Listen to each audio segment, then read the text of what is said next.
बोलिए सदगुरुदेव की जय।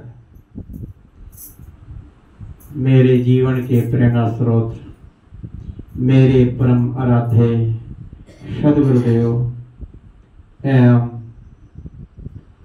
सत्संग सभा स्थल में बैठे हुए धर्म प्रेमी सज्जनों, ममतामयी माताओं बहनों एवं नन्हे मुन्ने प्यारे बच्चों,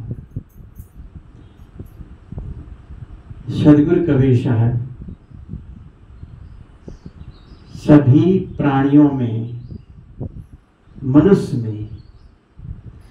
के अंदर अनेकता में एकता देखना चाहते हैं कि सब एक समान है, कोई भी किसी में कोई अंतर नहीं है। शरीर का अंतर सबका अलग हो सकता है, लेकिन सबकी आत्मा चेतन सबकी एक समान है। यहाँ पर सदगुरु कहते हैं, पंडित देखो हृदय विचारी, को पुरुषा को नारी, सहज समाना घट घट बोले, वाके चरित्र अनूपा। वाके नाम कहा कह लीजिए, वाके नाम कहा कह लीजिए, न वाके वर्ण न रूपा। तय में क्या करसी, तय में क्या करसी नर बौरे, क्या मेरा क्या तेरा। राम राम खुदाए शक्ति शिव, एक धौ कहीं निघोरा।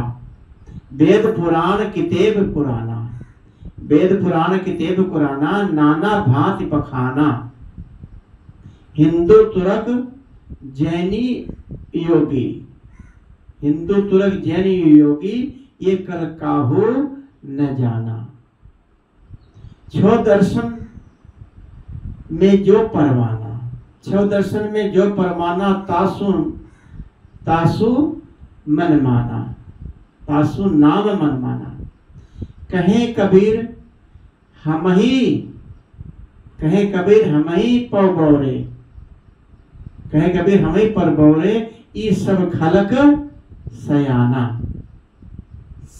यह सदगुरु कबीर साहब पंडित को निमंत्रित करते हैं, पंडित से बात करते हैं। हर जगह कबीर साहब ने पंडित से बात क्यों किया?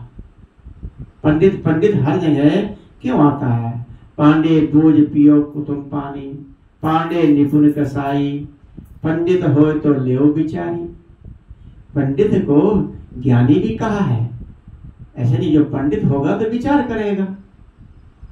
पंडित कहते हैं विवेकी को, ज्ञानी को।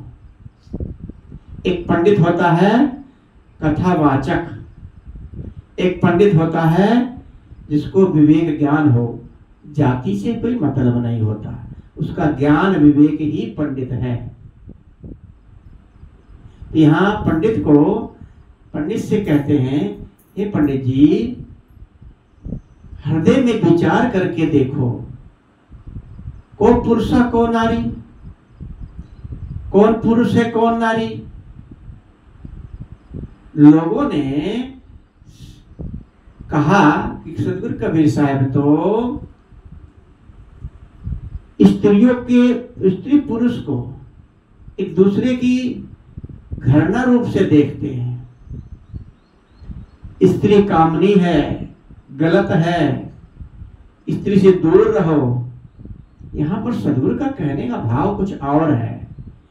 कामनी, कामना से बचाने के लिए दो दर्शन बताते हैं, स्त्री और पुरुष, पुरुष को स्त्री से, स्त्री को पुरुष से, दोनों में दो दर्शन है।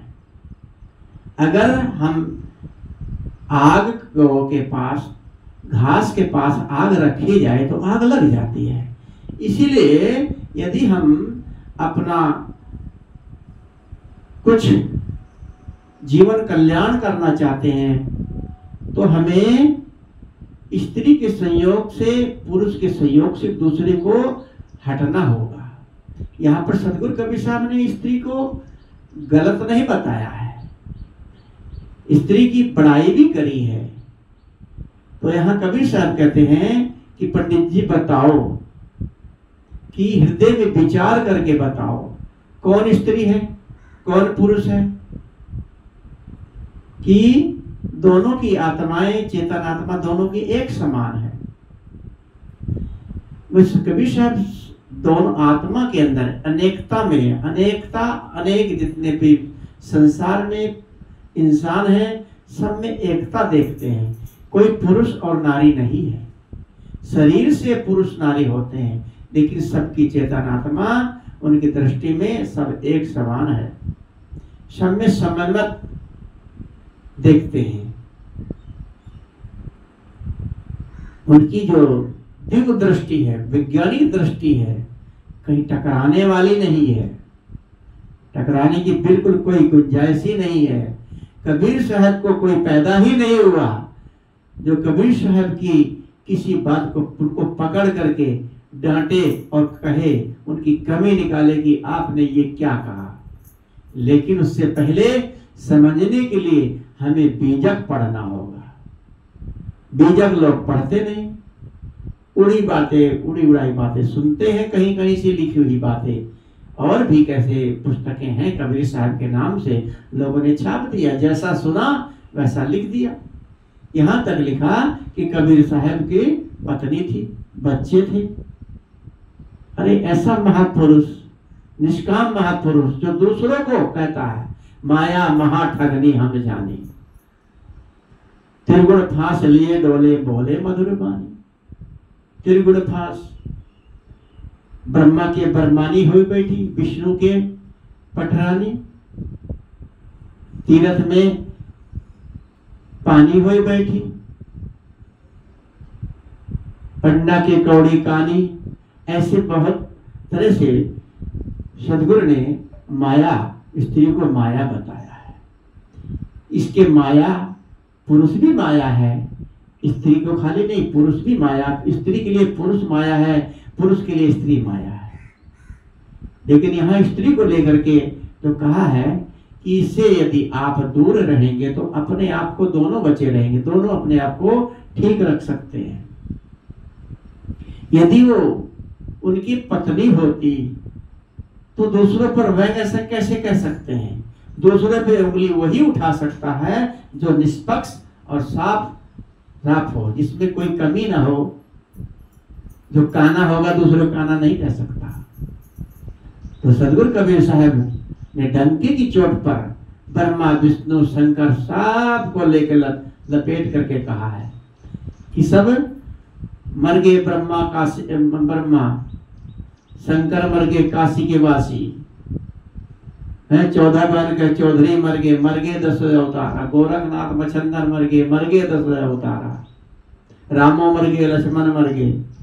सबको क्यों कहा? मरना तो सबको है, सब मर के चले गए। हनुमान जिसको कहते आज है, लेकिन सदगुरु कबीर साहब ने यहाँ कहा कि हनुमान भी नहीं है। उनकी शक्ति को हम लोग अपने अंदर किसी को मन में मान करके कल्पना करके आपके अंदर ही शक्ति, हनुमान आपके अंदर है। आप खुद हनुमान बन सकते हो, आप खुद राम बन सकते हो, आप खुद परमात्मा बन सकते हो।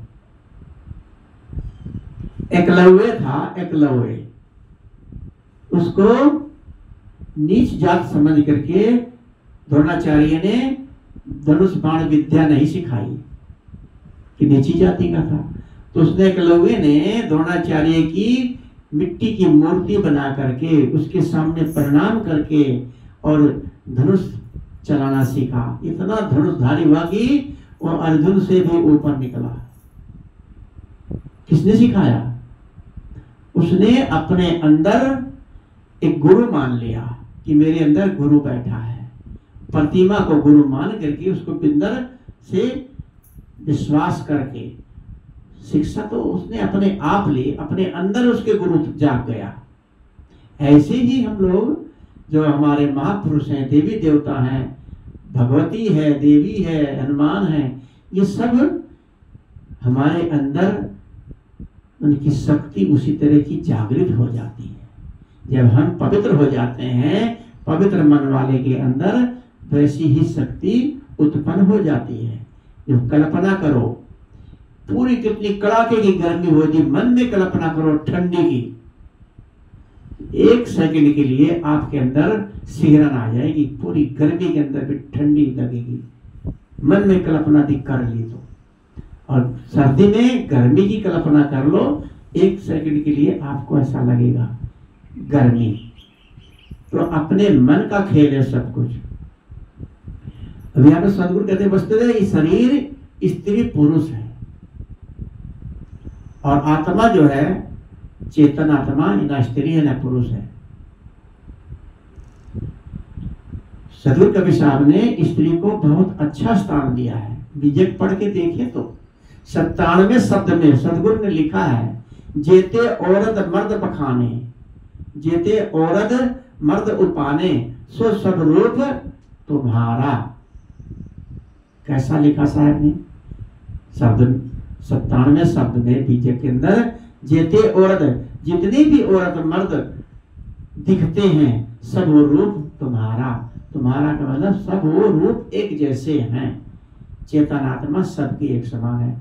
यहाँ कबीर साहब ने कहा स्त्रियों की अवहेलना करी है, लेकिन फटकारते हैं एक दूसरे को समझाने के लिए, ऐसा कहना होता है। जैसे कि कह देते हैं कि तेरे को मैं कह कह के हार गया, पर तू मेरा कहना नहीं मानता। ऐसे कबीर साहब ने कहा मैं कह कह के हारा, चारों युगों से कहता आया, पर मेरा कहा न माने कोई, मेरा कहना कोई नहीं मानता। चारों युग का मतलब क्या है? चारों युग में कहते कबीर साहब आए, ये भी एक भ्रांति है। कबीर साहब के जैसे मुनीन्द्र सत सुकृत जैसे महापुरुष ऐसे चारों युगों में ऐसे महापुरुष कबीर के समान आए और कहते यही ज्ञान देते आए, लेकिन आज तक किसी ने नहीं समझा। तो कबीर साहब का ज्ञान आज भी है, कबीर साहब नहीं है लेकिन उनका ज्ञान तो है।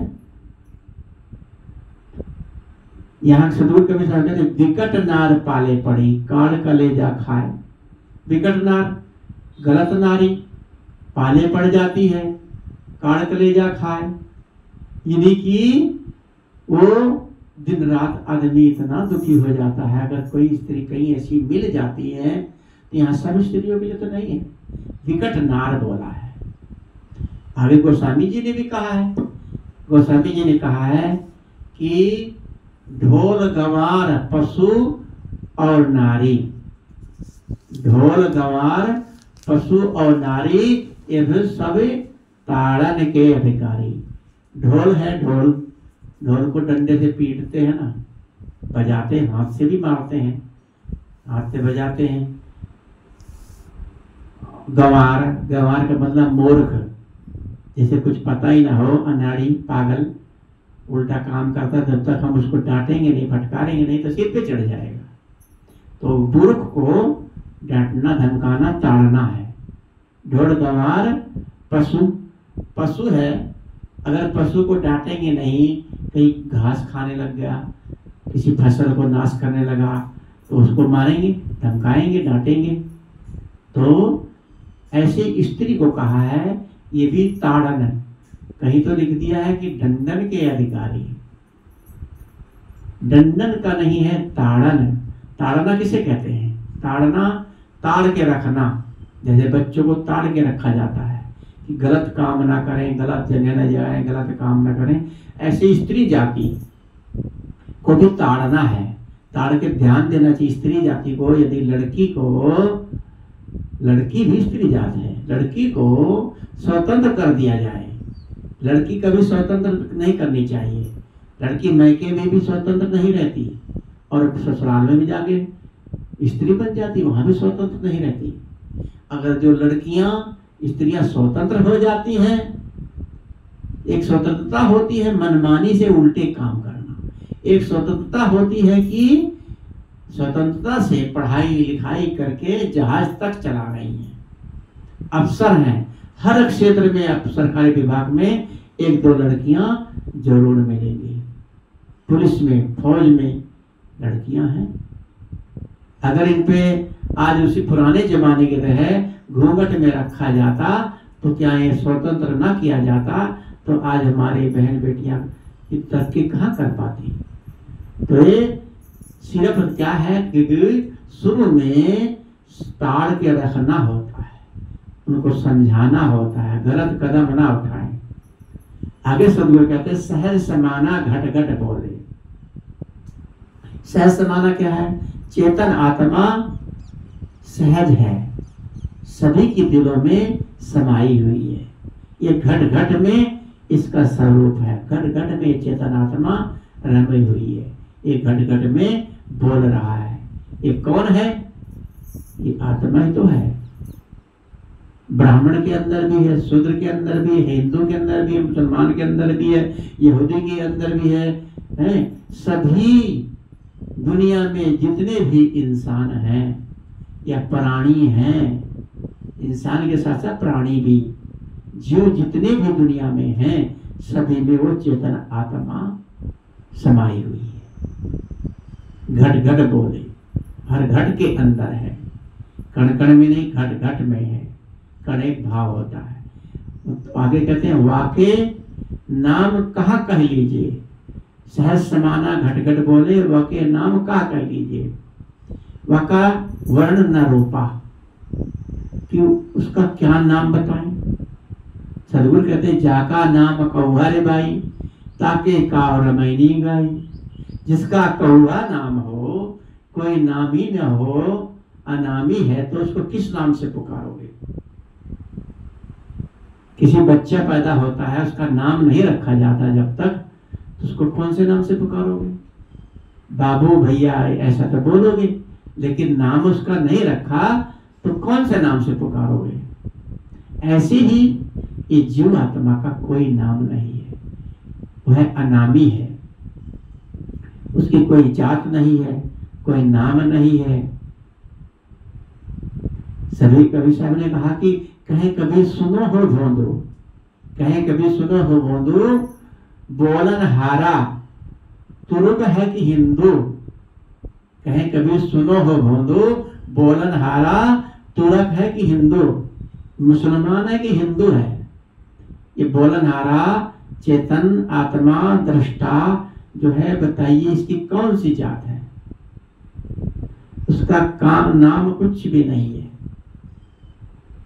तो इस यहाँ सदगुरु ने कि कहा कि सब तत्व जितने भी जड़ तत्व हैं, जड़ और चेतन दोनों अलग अलग हैं। और जो चेतन है सब ये हाड़ मांस के शरीर में ये विराजमान है। हाड़ मांस का शरीर ये ढांचा है, इसके अंदर वो चेतन आत्मा समाई हुई है, अपने स्वरूप में रहती है, अपने स्वरूप में समा जाती है। सहज समाना सभी के दिल में, सभी के अंतरात्मा में समाई हुई है। तो आगे सदगुरु कहते हैं कि तय में क्या करनी, तय में क्या करनी बोरे, क्या मेरा क्या तेरा। तय ये मेरा संप्रदाय, ये मेरा मजहब, ये मेरा इस्लाम धर्म, ये सब लोग अपने अपने मजहब को ऊंचा बताते हैं। हर संप्रदाय वाले आपस में खींचातानी रखते हैं कि मेरे मजहब को मानोगे, मेरा मजहब में आ जाओ तो आपका कल्याण हो जाओ। है कोई संसार में ऐसा कोई कहने वाला कि नहीं सबके मजहब अच्छे हैं? कोई नहीं कहता। ऊपर से भले कहते हैं हाँ जी हाँ जी हाँ जी हाँ जी, आप भी अच्छे हैं, ये भी अच्छा है, ठीक है, लेकिन अंदर से उनसे पूछो, अपने मजहब को ही सबसे ऊंचा बताते हैं। चाहे कोई भी मजहब लगा लो, कबीर पंथ वालों को लगा लो, कबीर पंथ भी कहते हैं हमारा मजहब सबसे ऊंचा, हमारा परमात्मा कबीर साहब।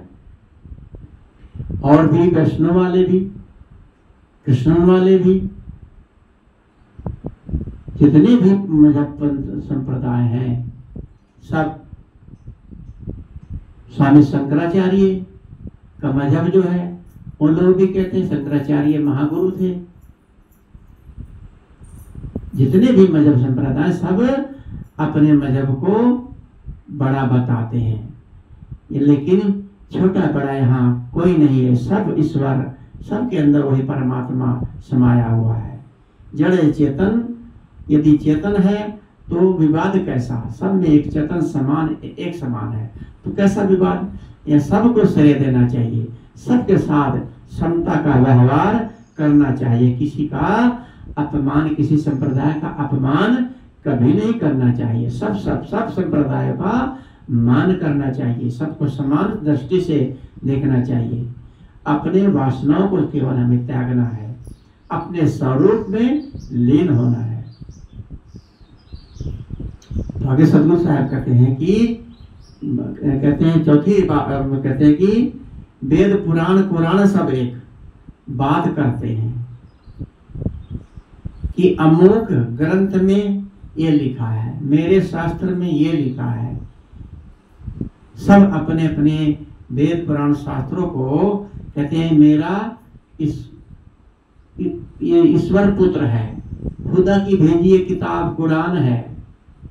सब अपने अपने वेद पुराण किताबों को ऊंचा बताते हैं और कहते हैं कि हमारे धर्म शास्त्र में तो ये लिखा है कि आप हमारे खुदा को मानोगे तो इसी में कल्याण मुक्ति होगी। या जो वेद शास्त्र में लिखा है उसी को पढ़ करके विश्वास करके उस पर चलते हैं। शास्त्रों के वाणियों को छानो, विचारो, विवेक से उन बातों को मानो। जो हमारे महापुरुषों ने लिखा है बहुत कुछ अच्छा लिखा है, लेकिन सब बातें मान्य नहीं है। जैसे कि लिखा है कि चंद्रमा सूर्य को ग्रस लेता है। चंद्रमा पर जो है कि जो ग्रह है इसको ग्रस लेता है राहु आकर के, चंद्रमा पर को ऊपर आकर के छाया रख लेता है, उसको दुखी करता है। या सूर्य पर ये लिखा है ना, लेकिन आजकल बच्चों से पूछो, छोटे छोटे बच्चों से, तो तुरंत बता देंगे नहीं, पृथ्वी की आड़ आती है चंद्रमा पर या सूर्य पर, दोनों एक दूसरे के बीच में आते हैं, छाया पड़ती है तो सूर्य ग्रहण लगता है। लेकिन पुस्तकों में ग्रहण बना बना करके पंडितों ने दान पुण्य लेने का एक जरिया बना दिया था कि ग्रह है, दान करो भाई, दान करो। आगे विधि के शास्त्रों में लिखा है राजा परिवर्त का रथ जिधर जिधर से गया वहां समुद्र बनता चला गया। पहिया इतना बड़ा था, विवेक से सोचो कितना बड़ा पहिया होगा, कितने बड़े कारपेंटर बाड़ी ने बनाया, कितना बड़ा रथ होगा वो, जो समुद्र बनाता चला गया। और आगे भी और लिखा कि राजा सगर की 60,000 बच्चे एक साथ पैदा हुए। ये सब मान्य है। वेद शास्त्रों की बातें कुछ ऐसी होती हैं जो कि बढ़ा चढ़ा के 60 बच्चे भी नहीं कोई बार पर तक पैदा कर सकता। आज किसी से कहें कि 60 बच्चे हुए किसी स्त्री के, पागल है। 4 भी यकीन नहीं आता, आश्चर्य करते, देखने जाते हैं 4 बच्चे, और लिख दिया 60,000। लोग कहते हैं बोलो सत्यनारायण स्वामी की जय। कथा सुनते हैं जय बोलते हैं। भगवान की लीला है, लीला के आगे कुछ नहीं चलता। लीला तो एक राम की गोस्वामी जी ने भी दिखाई है, बहुत बड़ी लीला। जब राम चारों भाई का जन्म उत्सव मनाया गया तो गोस्वामी जी ने अपने मानस में लिखा है, जब जन्म उत्सव मनाया जा रहा था तो सूरज भगवान जन्म उत्सव देखने के लिए भगवान को आए। त्रिलोकीनाथ का जन्मदिन है, देखने आए तो देखते ही रहे, 1 महीना तक छिपे ही नहीं। एक दिन का एक मास का एक दिन बन गया। है कुछ समझ में आती है बात। वैज्ञानिक तथ्य है कि सूर्य तो तपता गोला है, वो उतर के कैसे आएगा, और वो भी एक महीने के लिए, दिन ही दिन रहा, रात हुई ही नहीं। वाल्मीकि रामायण में कहीं नहीं लिखा हुआ, वाल्मीकि जी इसको नहीं समझ पाए, लेकिन गोस्वामी जी आज के युग में जान गए। अब किसको झूठ बताएं, किसको सच बताएं, लेकिन कहते हैं ना रामायण में लिखा है भाई, कहीं कोई कमी निकालने के लिए तैयार नहीं होगा। कहेंगे रामायण को गलत बता रहे हो, वो आपसे आपके से बात नहीं करना चाहेंगे। अरे राम की बात को गलत बता रहे हो, रामायण में लिखी बात गलत बता रहे हो। रामायण में तो बहुत कुछ ऐसा लिखा है वो बड़खाबड़, लेकिन वाणी को छानना है, समझना है, और सब बातों को आप समझोगे। वाल्मीकि रामायण को और इसको तो जमीन आसमान का अंतर है। कुछ तो वाल्मीकि जी ने भी कुछ इसमें लिपापोती करी ही है, लेकिन गोस्वामी जी ने तो बहुत ज्यादा, मैं तो कहूँगा 70% उसमें बढ़ा चढ़ा के लिखा है। लेकिन एंड में उन्होंने लिखा है कि मैं कृपा मेरे इस काव्य पर हस्ताक्षेप ना करें, ये मैंने काव्य जो है अपनी मन की शांति के लिए बनाया है, कुछ नहीं कर सकते। उनका विचार, कवि का विचार, जहां न जाए रवि वहां पहुंचे कवि। आगे सदगुरु कहते हैं हिंदू तुर्क जैन और योगी, हिंदू तुर्क जैन और योगी ये कल काहू न जाना। सदगुरु ने सभी ने कहा, मैंने कि अनेकता पर, अनेकता एकता का पर प्रकाश डाला। सभी विचार से देखने से लगता है यहाँ कौन अपना है कौन पराया है। हिंदू तुर्क जैनी ये सब उस मधुरता को, उस सहजता को, उस कलवे को नहीं समझ पाते, आपस में एक दूसरे में कमियां निकालना चाहते हैं। न कोई जाति है न पाति है, न कोई ऊंचा है न नीचा है, न कोई स्त्री है न पुरुष है। यहाँ मत मजहब कोई मतलब ही नहीं। मत मजहब की भावना रखने वाला कोई भी कभी अपना कल्याण कभी नहीं कर सकता। सब एक समान है, सभी से हमें प्रेम करना चाहिए। आगे सदगुरु कहते हैं छठी शब्द में कहते हैं कि छो दर्शन में जो परवाना, छो दर्शन में जो परवाना तासु नाम मन माना, कि अर्थात मजहबी भावना वाले अपने अपने महापुरुषों को चमत्कार मानते हैं।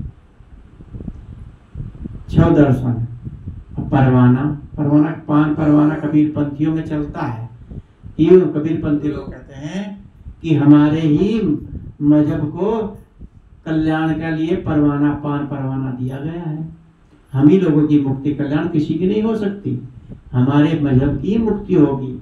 सभी मजहब वाले ऐसा कहते हैं कि हमारा महापुरुष अवतारी है, भगवान का अवतार है। आजकल तो अवतारी अलग से पैदा हो गए हैं, पाखंडी बाबा जिनका प्रचार रोज आता है, एक से एक पाखंडी बाबा पैदा हो रहे हैं। अभी तो बहुत कुछ पाखंडी दबे रहते हैं, 2-4 साल बाद एक न एक पाखंडी बाबा का भेद खुलता है, पाखंड बाहर आ जाता है। कुछ तो चल रहे हैं, प्रचार हो रहा उनका, लेकिन एक न एक दिन उनका भी पाखंड बाहर आ जाता है।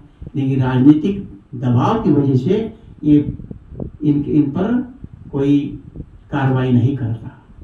पाखंडी बाबा हैं, खुद को अब तो परमात्मा अपने आप ही कहते हैं, मैं परमात्मा का अवतार हूँ, मैं कबीर का अवतार हूँ, मैं भगवान विष्णु का अवतार हूँ। ऐसा आजकल के पाखंडी बाबा लोग भगवान का अवतार बता बता के चमत्कार दिखाते हैं लोगों को, दूसरों को नास्तिक बताते हैं, काफिर बताते हैं, अपने मजहब को सबसे अच्छा बताते हैं। तो आगे सदगुरु 7वें रामायणी में क्या कहते हैं, कहे कबीर हम ही बौरे, ये सब खलक सयाना। यहाँ सदगुरु कहते कि बस जैसे किसी से कोई आदमी कोई मानता नहीं है, हार जाता है तो कहते भाई ठीक है, तुम ही अच्छी हो, समझदार हो, मैं ही पागल हूँ। तो पागल, सदगुरु कबीर साहब खुद को पागल बताने लगे। पागल तो ये दुनिया हो रही, कबीर को समझा ही नहीं लोगों ने।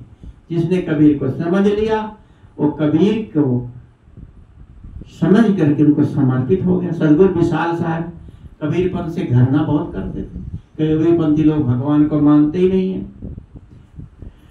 तो ऐसे ही इत्तेफाक से कबीर साहब का थोड़ा सा ज्ञान सुना उन्होंने, बैठ गए थे सत्संग में, तो कबीर की बातों को सुना तो उन्होंने कहा है तो बहुत तेज धारदार स्पष्ट बातें करते हैं। तो विशाल साहब उसमें समर्पित हो गए। आज वो मोक्ष पुरुष कबीर पारक सिद्धांत में बहुत बड़े महान पुरुष हुए। सदगुरु अभिलाष साहब जी, जो कि आज उनको कबीर दूसरा कबीर कहा जाए तो कम होगा। सदगुरु कबीर साहब भी एक मोक्ष पुरुष थे। उन्होंने भी अपना कबीरपंथ से शुरू में वैष्णवपंथ थे, शिव जी के भक्त थे, लेकिन जब इनसे जुड़े तो ऐसा महापुरुष बने कि उनका नाम हो गया कि जब तक सूरज चांद रहेगा, जब तक इस सदगुरुओं महापुरुषों का नाम रहेगा। इसलिए हमें सदगुरु कबीर साहब की जो आंखें हैं, हमें उन ज्ञान रूपी आंखें उनसे ही मिलेंगी। हमें अगर अपने जीवन का कल्याण का काम, मुक्ति का काम करना है तो कबीर के बताए मार्ग पर चलना होगा और ज्ञान विवेक की आंखें हमें खोलनी होगी। जो तीसरा विवेक ज्ञान का है, हमारा अंदर का नेत्र विवेक का, ज्ञान का, वो सदगुरु कबीर साहब ने हमें दिया है। तो हमें समाज को उन्होंने बहुत कुछ दिया है। इसलिए हमें अपने को समझ करके विवेक वैराग से अपने को सही बना के रखें, अपने जीवन का कल्याण का काम करें। इस शब्द से बहुत ही एक मार्गदर्शन मिलता है। सदगुरु कबीर साहब ने पूरे समाज को, सबको एक चेतन स्वरूप में देखा है। कोई छोटा नहीं, कोई बड़ा नहीं, कोई जाति नहीं, कोई ऊंचा नहीं, कोई नीचा नहीं, कोई स्त्री नहीं, कोई पुरुष नहीं, सबको समान दृष्टि से कैसे तरीके से सदगुरु ने यहाँ पर अपना विचार रखा है। इसलिए हमें सबको अपने एक चेतन आत्मा सबके प्रति अपनी सद्भावना रखनी चाहिए। इन्हीं शब्दों के साथ अपनी वाणी को विराम देता हूँ। बोलिए सद्गुरुदेव की जय। वंदन है जी गुरुदेव आपको वंदन।